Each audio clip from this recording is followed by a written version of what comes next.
Bueno, me tienen acá de vuelta. Pero ahora, para moderar este panel, donde no me van a escuchar a mí, los van a escuchar a ellos, dos grandes amigos.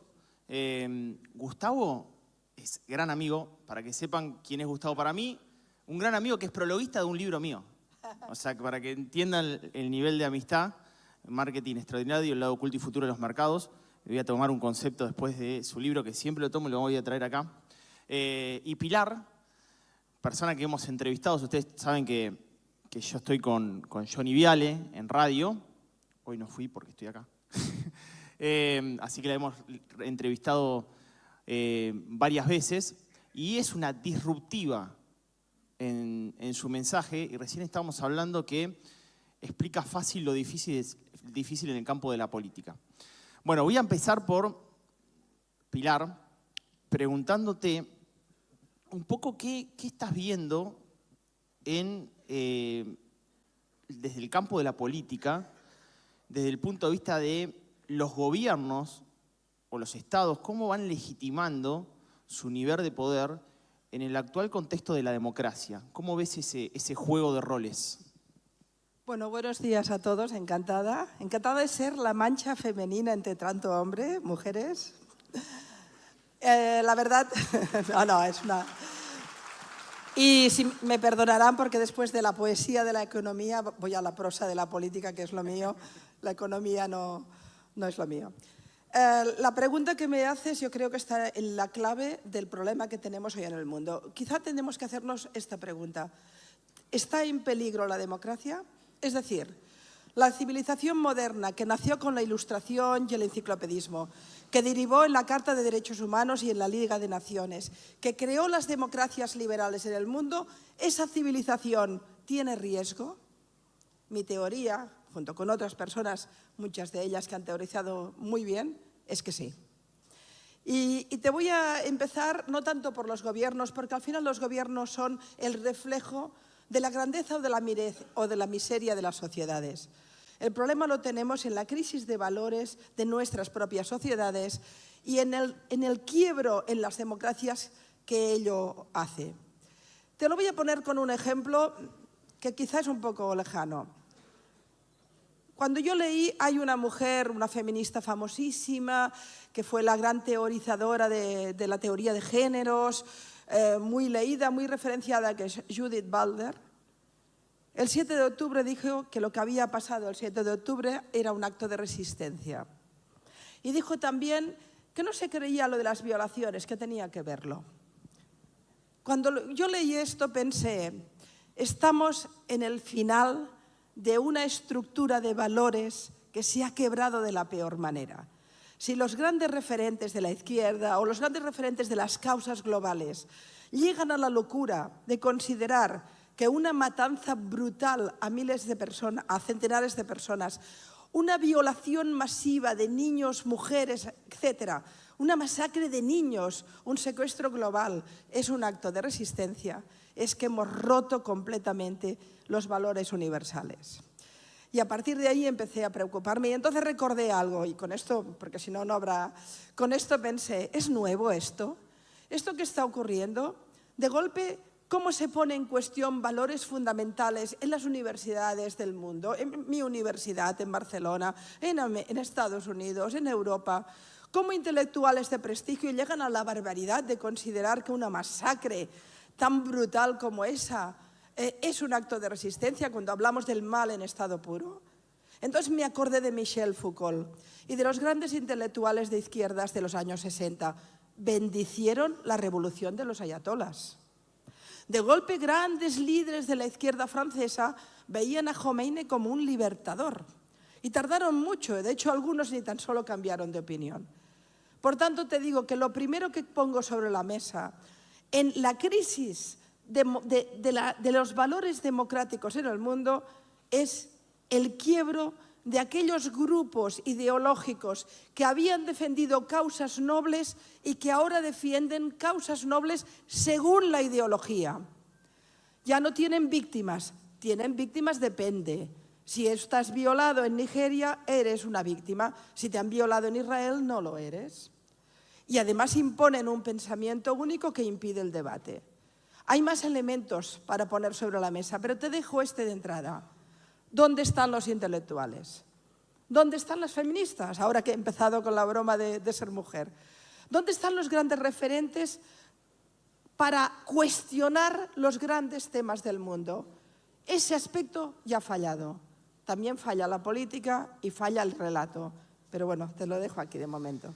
Bueno, Gustavo, tomando a colación, voy a tomar dos situaciones. Como tengo la posibilidad de haber participado en el anterior panel, voy a linkear lo que está manifestando Pilar con lo que veníamos hablando de nosotros y te voy a decir por qué lo voy a linkear. Primero, cómo ves la política local. Y antes en el panel con Ricardo, hablaba sobre uno de los pilares más importantes de la estabilidad macroeconómica, es el plano fiscal. Pero el plano fiscal tiene un costado político. Y a mí me interesa que lo abordes ese plano, porque ya con Ricardo lo hablamos desde el punto de vista más macro. Vos me interesa que lo veas desde el plano de la política. Bueno, buenos días. Muchísimas gracias por la invitación. Es la tercera oportunidad consecutiva que tengo de participar de este evento, que está en un franco crecimiento de convocatoria, lo cual es muy bueno porque es un evento solidario de la Fundación de Jabat. Y han crecido tanto que ya están cerca de la cancha de River, así que el año que viene lo podrían hacer ahí, lo cual además sería como el salto cualitativo supremo, ¿no? Dicho esto, el aviso parroquial había que pasarlo. Tenemos la cancha Independiente y también a disposición, ¿no? Es para mi amigo Darío, que tenemos ahí una diferencia siempre, amable. Pero bueno. Hola, ¿qué decís? Mirá, los argentinos, todos nosotros, más todos los que están en todos los lugares del país, construimos el año pasado una situación política muy particular, muy compleja. Es decir, a nivel de diputados, senadores, nacionales, provinciales, gobernaciones, se votó entre la oferta más tradicional de las coaliciones que en ese momento hegemonizaron la política de los últimos 10-15 años. Pero a nivel presidencial se votó un outsider, alguien que tiene poco tiempo en la política y que además tiene un discurso de impugnación de muchas cuestiones de la política tradicional. Bueno, ahora hay que hacerlo funcionar. Lo que ya sabemos, minorías en el Congreso, propuestas que son o tienen muchas ambiciones respecto a lo que quieren modificar, y lo que estamos viendo que es una peculiaridad, que hay una gestión que lleva 6 meses y todavía no se ha dado la posibilidad de sancionar 2 leyes importantes, en este caso la ley bases, el paquete fiscal, como se denomina la otra. ¿Y qué se está haciendo? Y se está negociando. Se está negociando.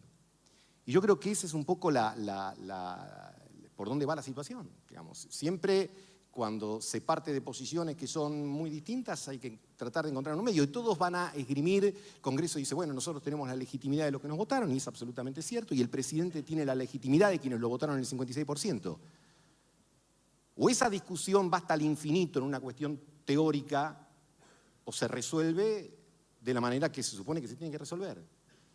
Ahora, para linkear este tema con el segundo, con el tema fiscal, que es el más político de los temas de una sociedad, no hay tema más político que la discusión por los impuestos. Ahora, yo creo que a esa discusión por los impuestos y esa discusión por lo fiscal, es como que hay que agregarle distintas capas, distintos temas. En primer lugar, hay un consenso en la sociedad argentina que no se puede seguir con el desorden fiscal de la Argentina. No se puede seguir porque o el déficit lo financiás por crédito y crédito no hay, o lo financiás por la emisión y la emisión terminó en el 200% de inflación, entonces tenés que acomodar esa situación. Por supuesto que alrededor de este concepto de equilibrio de superávit fiscal hay distintas alternativas de cómo llegar, eso está bien, esto es lo lógico, pero es importante asumir el hecho de no discutir este tema, de darlo como un dato poderoso de un consenso. Y me permito citar 2 ejemplos de la región, de la llamada centroizquierda o progresista, Brasil con Lula y México, que hemos visto la victoria de Claudia Sheinbaum el domingo, del oficialismo con el 60%, que tienen gobiernos que tienen posiciones fiscales sólidas, que acumulan reservas. Brasil, de acuerdo a los datos del Fondo Monetario Internacional, en el día de ayer, digamos, se figura como la octava potencia capitalista, la octava potencia, no capitalista, la octava potencia del mundo. México es el principal socio de los Estados Unidos, tiene su principal actividad comercial allí. Lula mantuvo en la presidencia del Banco Central al presidente que había designado Bolsonaro. Entonces digo, hay cuestiones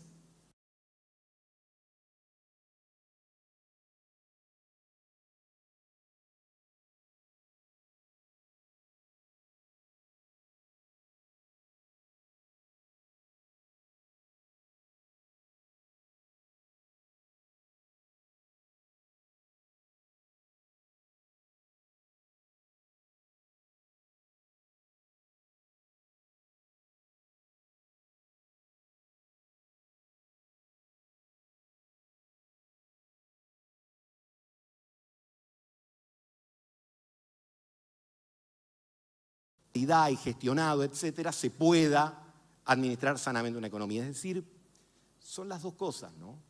Quizás el derrumbe del socialismo nos llevó a la demostración cabal de que no es posible que un Estado exista sin mercado. Se derrumban los Estados sin mercado. Se derrumban. Ahora, las sucesivas crisis, Lehman y todo eso también nos sugieren que el mercado necesita de regulaciones de calidad y de presencia de calidad, que es la gran discusión muy concreta y muy práctica que tenemos los argentinos. El consenso que yo creo que se extiende más allá del 56% que votó a Javier Milei, el consenso respecto a las políticas fiscales sanas y a las políticas todo. Ahora, eso hay que traducirlo en normas concretas y sobre todo en cuestiones de administración. Con esto concluyo. Habitualmente se dice tenemos que pensar la Argentina, tenemos que repensar la Argentina. Y yo creo que la Argentina en algunos aspectos está sobrepensada y subadministrada. El gran desafío es administrar, en función, por supuesto, de los marcos conceptuales que orienten a cada una de las coaliciones o de los partidos o de las fuerzas a las que le toque gobernar, pero fundamentalmente comprometerse con el sentido de una administración que lleve a ejecutar de la mejor manera posible los propósitos que uno se plantea.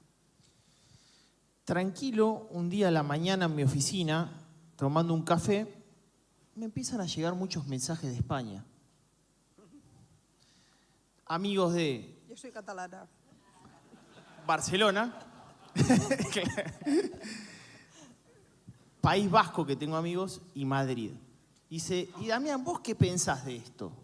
¿No? Del lío. Exacto. Entonces, yo le digo, mirá, me parece que nos da la oportunidad, hacía tiempo que no hablábamos, me da más oportunidad de tomar más cañitas con tapa de un lado, más cañita con pincho del otro.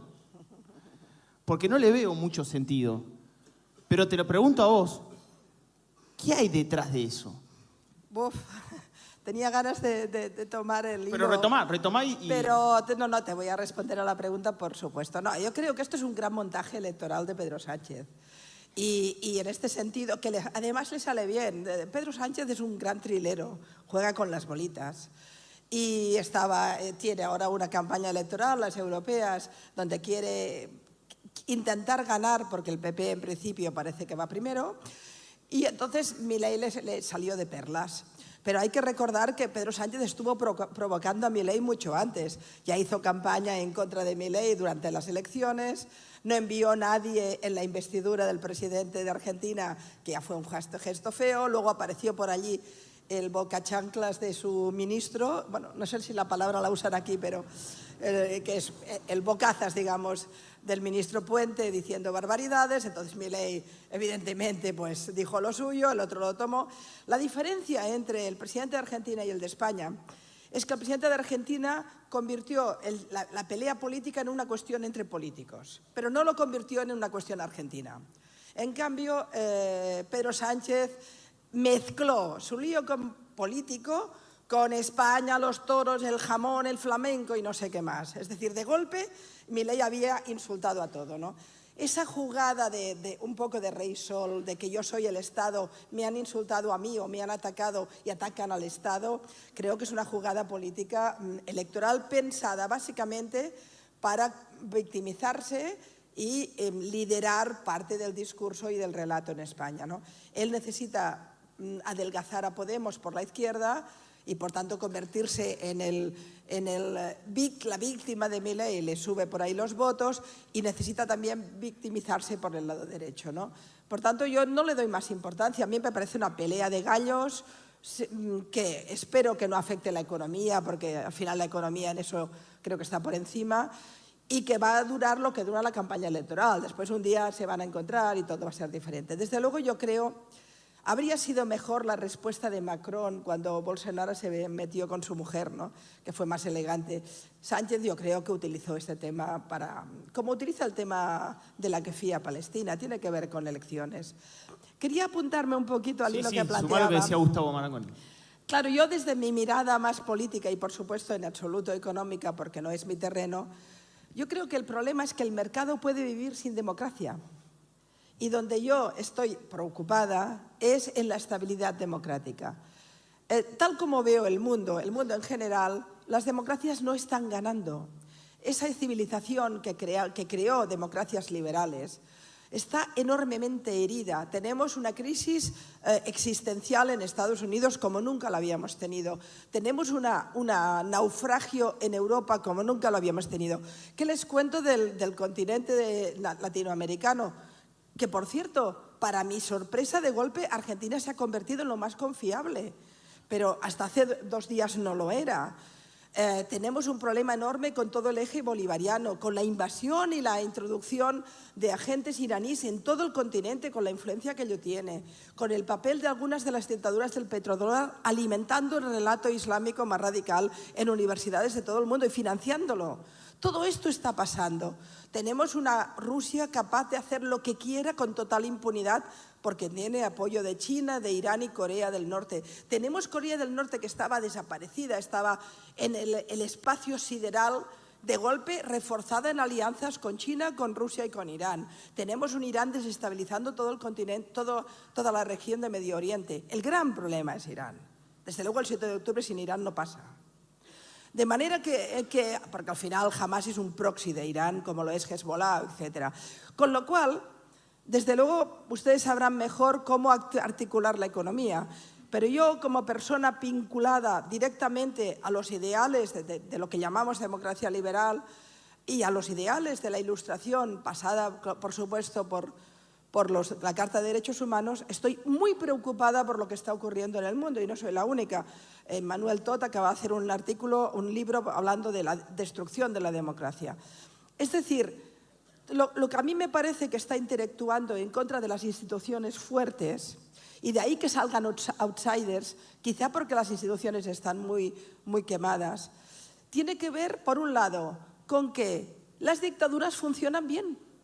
Es decir, el ideal del siglo XX, con la aparición de la Liga de Naciones, era vamos a crear una institución que proyecte la democracia en el mundo. Esto fracasó. Hoy la Asamblea de Naciones tiene más dictaduras que democracias. En la Asamblea de Naciones se blanquean las dictaduras. Por tanto, ahí fallamos en un aspecto fundamental. Luego tenemos una izquierda que está zumbada en términos ideológicos. Algunas afinan, pero otros no. Tenemos una derecha que no se preocupa demasiado de estos temas. Tenemos una China gigante, un Irán interactuando en todo el mundo, especialmente en Latinoamérica, y parece que ustedes hagan la siesta. Hay un lío enorme con este tema. Y todo actúa en la fortaleza de las instituciones democráticas. Y unos Estados Unidos que ha estallado en la perspectiva de solidez de su identidad como nación y como país. Claro, todo esto no sé cómo afecta a la economía. Porque, por otro lado, una economía puede ser muy pudiente y vivir en una dictadura. Es decir, el libre mercado no siempre necesita del libre albedrío, de la libertad de derechos.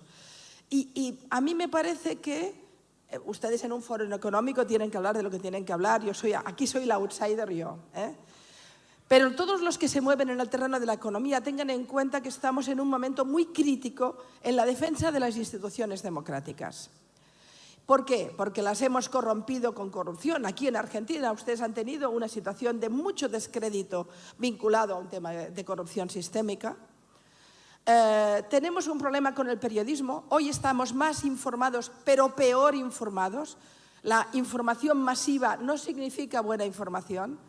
Tenemos unas redes sociales que interactúan en el relato público muy poderosas, pero que son Goebbels con Internet. Quienes más capacidad tienen de influir no son los demócratas de cada casa.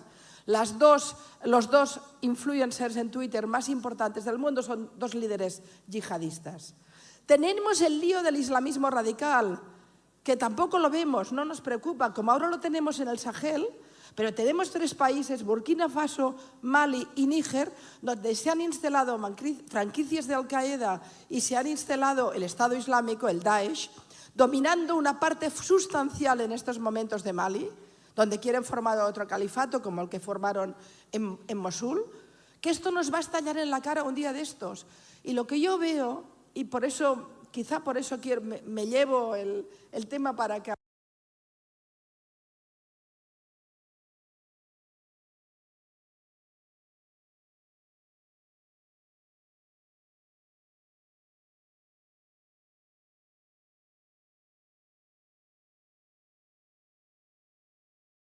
me llevo el tema para acá. Yo no puedo ir a según qué universidades a hablar de Oriente Medio, porque se ha impuesto un relato único.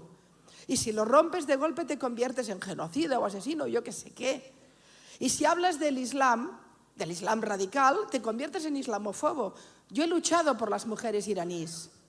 Y lucho por los derechos de todos los seres humanos, porque mi causa es la libertad. Pero no veo que la mayoría de gentes que están luchando por causas, su causa sea la libertad. Si tú defiendes a las mujeres iraníes y a las nigerianas y a las mujeres violadas en Israel, o a las mujeres palestinas oprimidas por Hamás, tienes una causa global.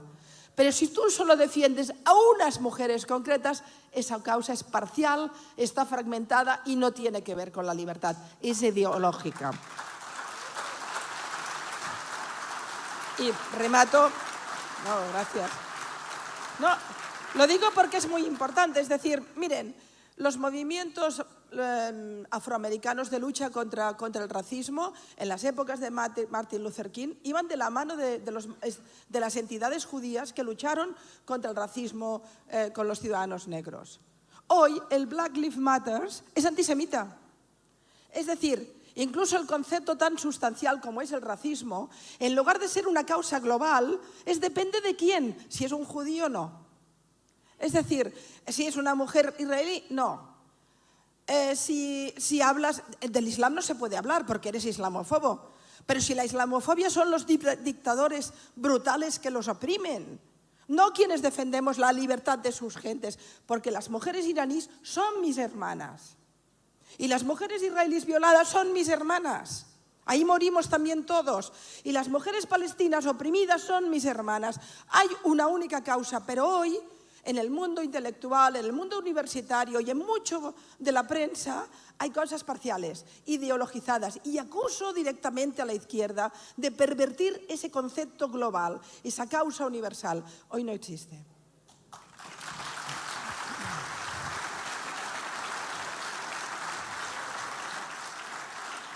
Tenemos, cuando bajé, se acercaron muchos empresarios, emprendedores de todo el país, 23 provincias más Cava, y hay un tema central del lugar de donde sean, que también está en la agenda política y cruza fuertemente lo fiscal y también lo económico. Tengo el sesgo a preguntar esto, que tiene que ver con la coparticipación. ¿Qué hay detrás de la coparticipación? ¿Qué pensás de este punto? ¿Cómo una provincia si coparticipa menos, coparticipa más? ¿Qué impuestos? ¿Qué juego maniqueo hay en esa situación? Y también, ¿cuánto es el incentivo para que produzca más, para que efectivamente revierta esa situación de quizás recibo menos? ¿Qué opinas de esto que es muy importante para un auditorio que se despliega a lo largo y ancho de todo nuestro territorio? Este año es el año del 30º aniversario de la reforma de la Constitución del 94. Así que el tema de la Constitución del 94 está dando vueltas por ahí. Y siempre es bueno recordar que una Constitución responde a demandas de su época y trata de proyectar el futuro como puede. La Constitución de Alberdi tenía el propósito de hacer un Estado y una nación para un desierto, que era la Argentina de mediados del siglo XIX, e insertarla en el capitalismo de la Revolución Industrial. La Constitución del 49 primero y después la reforma que se hizo del 57 incorporaban el constitucionalismo social, la incorporación de las masas en la historia. Y la del 94 tenía el propósito de garantizar la estabilidad argentina que estaba tan mechada de dictaduras y de interrupciones de los procesos constitucionales. Y eso llevó a que la del 94 fuese la única reforma votada por todos. Todos levantaron la mano, con sus diferencias, etcétera, pero de los sectores, el radicalismo, el peronismo, el Frepaso de San Momento, el Modín, etcétera. Y supuso varios progresos, pero también nos dejó, a mi criterio, el primer supercepo, que fue la condición que para sancionar una nueva ley de coparticipación federal se necesite de una ley convenio, que es más difícil de lograr que reformar la Constitución Nacional. Porque una ley convenio requiere la unanimidad de las 24 jurisdicciones de la Argentina y después ser aprobada por el Congreso. Imposible. Y es un problema porque está en una de las cláusulas transitorias que establecía que para diciembre del 96 teníamos que tener una nueva ley de coparticipación federal. No sé qué hora es ahora, pero creo que nos pasamos un poquito del tiempo con eso. No lo logramos. ¿Y por qué es relevante? Yo decía, no hay discusión más política que la fiscal en una sociedad. Pero lo fiscal y la necesidad del ajuste fiscal no limita, no puede ser el único límite de la discusión. Ordenar las cuentas es el primer paso, si se quiere el primer motor inmóvil. Pero a esa decisión de acomodar las cuentas le supone una discusión que yo creo que más tarde o más temprano va a tener que venir. No ahora, porque algunos van a decir, escúchame, hace 6 meses que están discutiendo leyes y vos qué estás pensando, ¿una ley de coparticipación o una reforma constitucional? No, no ahora. Pero lo que digo es que sí va a haber que pensar qué hacemos con eso. Porque supone una discusión tan trivial que casi ofende plantearla. Es decir, bueno, ¿cómo distribuye la nación los recursos que recauda con las provincias y los municipios? Si acá hubiese una pantalla y uno pone lo que es el cuadro de la coparticipación, no hay posibilidad de explicarlo. Se necesitan ingenieros, no sé, es imposible, porque parche sobre cuestiones, sobre... Ahora, es elemental, porque hay que discutir no solo qué impuestos vamos a tener, quiénes los van a recaudar, pero además en lo que refiere a la nación, cómo se va a distribuir de acuerdo a qué misiones y funciones. ¿Qué tienen que hacer las provincias y los municipios? Ahora está en discusión la obra pública. Bueno, a lo mejor hay determinado nivel de obra pública que no lo va a hacer la nación y lo puede hacer la provincia y los municipios. Lo pongo como ejemplo. Pero es algo que me parece fundamental, además, para darle previsión a todos los empresarios, a todo el sector privado, etcétera, respecto de cuáles van a ser las reglas de juego para lo que yo creo que es el desafío que, de alguna manera, la Argentina se tiene que preparar, es decir, cómo convertimos los recursos en riqueza. Está muy dicho, los argentinos estamos llenos de recursos. Ahora hay que convertirlos en riqueza. Y esa es una discusión también muy federal. Es una discusión que involucra a las provincias. Por allí el presidente de la Comisión de Presupuesto de la Cámara de Diputados, el diputado Espert, dijo que él pensaba que la mejor ley de coparticipación era la que no existía. Yo no estoy de acuerdo con ese punto de vista, pero estoy de acuerdo con que lo ponga arriba de la mesa en la discusión.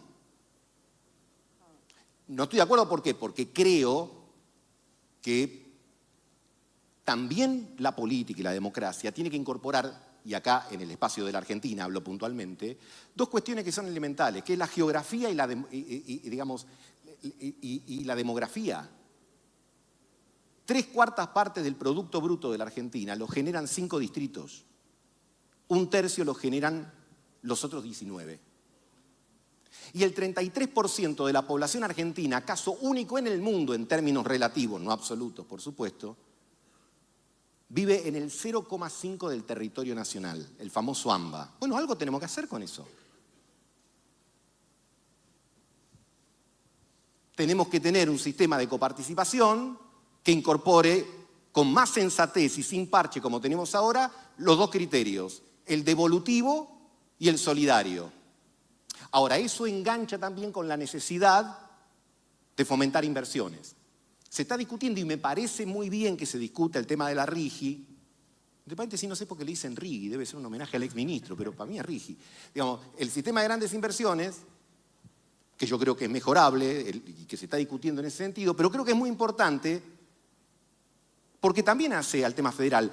Buena parte de los recursos que tenemos que hay que convertir en riqueza, más que buena parte, todos, están en las provincias. Y algunos dicen actividades extractivistas. La verdad, me llama la atención porque Vaca Muerta fue impulsado con estímulos muy parecidos y no es una actividad extractivista. A ver, bajo extractivista se dice parece que beneficia solo en el punto que está. No es cierto. Neuquén es la provincia con mayor crecimiento económico y demográfico de los últimos 15 años. En realidad es la segunda, con un régimen mucho menos sano, es Tierra del Fuego la primera. Pero la provincia de Neuquén es la más importante. Y Vaca Muerta está en Neuquén, pero ahora, y ustedes lo han debatido o lo ha citado aquí Arriazu en su exposición, pero necesita una planta de licuefacción, que en principio va a estar en Río Negro, y que creo que supone inversiones hasta de 30.000 millones de dólares. Y que con el Triángulo del Litio del Norte pasa lo mismo, va a necesitar de rutas y de puertos que están en el resto del país. Entonces es fundamental, porque yo entiendo perfectamente que nadie va a querer enterrar en ningún caso, aunque seas una pyme, aunque seas una empresa más o menos, nacional o extranjera, cientos o miles de millones de dólares si no tenés certidumbre jurídica. Y si no tenés certidumbre respecto a las reglas de juego en materia fiscal. Y si también eso no responde a un criterio de equilibrio territorial y que también incorpore las cuestiones lógicas en materia distributiva. Cerrando, digo, el tema fiscal es importante porque para convertir recursos en riqueza yo creo que toda política económica tiene y nada más que solo 3 objetivos. El crecimiento, la estabilidad y la distribución del ingreso. Y hay que incorporar los 3, porque ya probamos que sin crecimiento no hay distribución del ingreso, no hay nada que distribuir, pobreza. Ahora, la estabilidad que no conlleve un principio de crecimiento de más y de distribución del ingreso no va a tener el respaldo solidario, no va a tener la legitimidad. A lo mejor en eso yo soy más optimista, en el caso argentino, en el sentido, Pilar, de que la economía para funcionar siempre va a necesitar de ese respaldo comunitario, quizá porque los argentinos comprendimos muy bien el peso y las consecuencias negativas que tuvieron las dictaduras. Pero yo creo que esos 3 propósitos tienen que avanzar armónicamente. Primero lo primero, obviamente, porque hay prioridades y la Argentina tiene que ordenar sus cuentas. Insisto, hay distintas formas de hacerlo, pero el camino siempre va a tener que ser la política y la gestión, y en el caso de lo que refiere a coparticipación de impuestos, que era tu pregunta específica, obviamente que va a tener que incluir mucha negociación, pero es indispensable poder hacerlo porque, repito, es el super cepo que tiene la Argentina para poder crecer. Bueno, vamos a ir en el último tramo, así que les voy a pedir una reflexión corta a los dos, pero no voy a dejar, yo ya sé, como la veo Pilar, que está bomba atómica con lo de la coparticipación, así que quédate tranquila que vas a tener esa posibilidad. Y más con de dónde venís y dónde estás. Así que te voy a dar esa posibilidad de que le puedas aportar tu opinión desde Cataluña, Relación España. Después te voy a pedir, obviamente, una reflexión y un cierre. No sé si te voy a hacer caso porque de lo que estaba comentando, claro, mi mirada es desde fuera, pero hace muchos años que vengo a Argentina. Y el problema que siempre le he visto a Argentina ha sido de falta de confianza, de inseguridad jurídica. Es decir, de golpe era uno de los países con más recursos, con más talento, talento intelectual, talento económico, con una capacidad extraordinaria, pero nunca funcionaba. Y ahí falló la política. No le hablo de la época de la dictadura. Llevamos años y años con una inseguridad en materia de instituciones, no eran creíbles, con un intervencionismo en el mundo empresarial y en el mundo periodístico e intelectual, con una corrupción sistémica. Y todo esto destruye la economía. No solo es una buena política económica, una buena fiscalidad, no, pero es que hay un elemento fundamental. Fallaban los gobernantes. Fallaban los gobernantes. Cuando yo hablaba hace un momento de la crisis de democracia, no me refiero solo a la presión de aquellos países que no son democracias y que imponen un modelo. Me refiero también a la destrucción de los valores democráticos dentro de las democracias. Claro, si contamos que Venezuela es una democracia, tenemos un problema. Pero es que Argentina se apuntaba al eje bolivariano durante años, con lo cual un país que podía ser pionero en una mirada internacional se apuntaba a lo peor de cada casa. Cuando tú te apuntas como principal interlocutor internacional con Maduro o con el presidente de Nicaragua, o ya que le cuento, tienes un problema porque esto no es serio, no es serio. En el mundo hay dictaduras, hay democracias solventes, pocas, y hay muchas muy agujereadas, en Europa varias, ¿eh? Es decir, considerar que Hungría es hoy por hoy una democracia solvente sería difícil. Pero todo esto interactúa en la economía. Lo que yo veo ahora es que de golpe Argentina, todo el mundo está en stand-by mirando cómo va la cosa y si saldrá bien o no.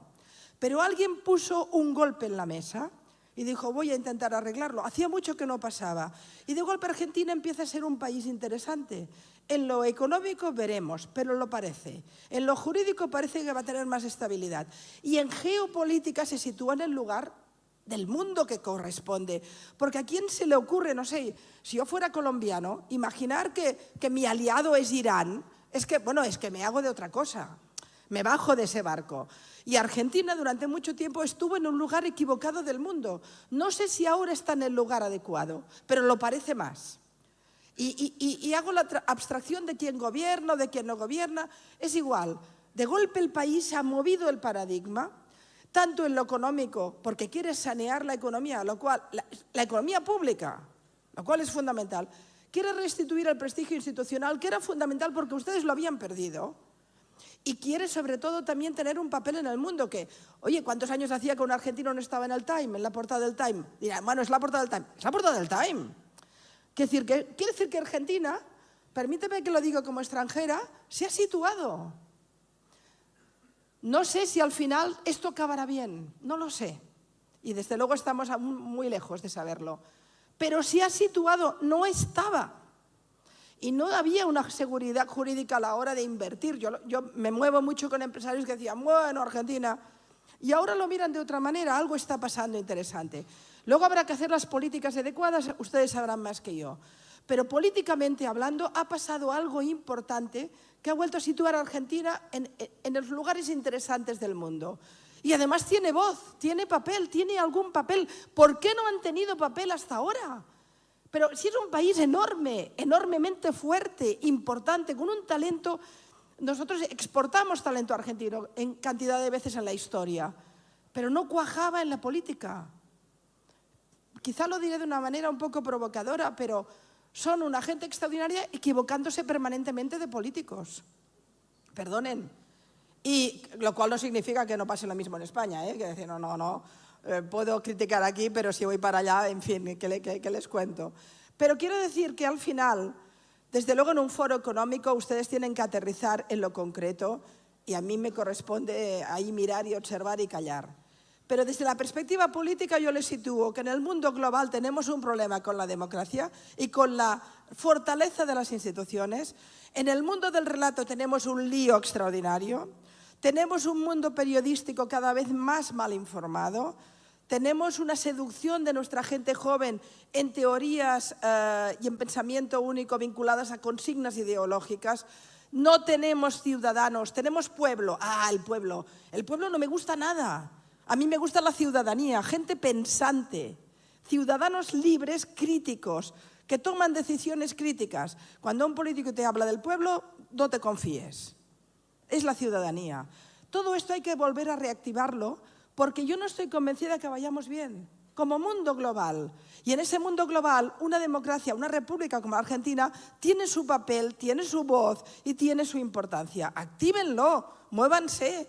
En la economía y en la política y en el pensamiento y en el periodismo, muévanse, tienen algo que decir. El mundo está vacío, no tenemos líderes, no tenemos grandes referentes, no tenemos a Churchill, ni a Merkel, que al menos hacía algo. No tenemos, estamos en un lío extraordinario y ahora ustedes tienen la posibilidad de levantar el dedo. Oiga, pues háganlo porque cualquiera que levante el dedo adecuadamente va a ser útil. Porque nos están ganando la partida. Yo no sé si la democracia está perdiendo, pero no está ganando, no está ganando. Bueno.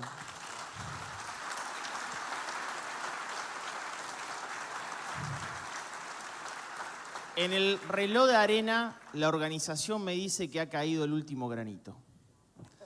Así que como hizo Sucho anteriormente, primero quiero agradecer. Me regalaron mucho más de lo que esperaba, porque yo venía como disertante de economía y me permitieron linkear la economía con la política. Así que primero pido un aplauso grande para Gustavo Marangoni y para Pilar.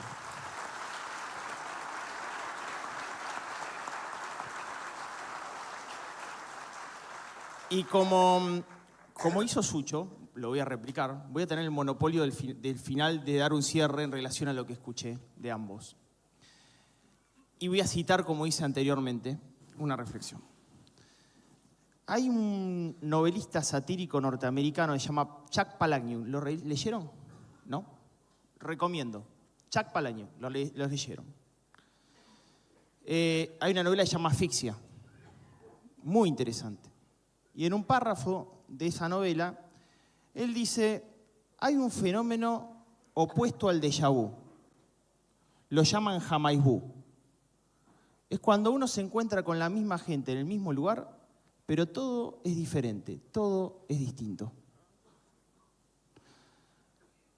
Hay un fenómeno opuesto al déjà vu y lo llaman jamais vu. Es cuando uno se encuentra con la misma gente en el mismo lugar, pero todo es diferente, todo es distinto. Ojalá que le haya permitido pensar este foro y debate la posibilidad que Argentina entre de una vez por todas en un jamais vu, donde todo sea diferente y todo sea distinto. Gracias.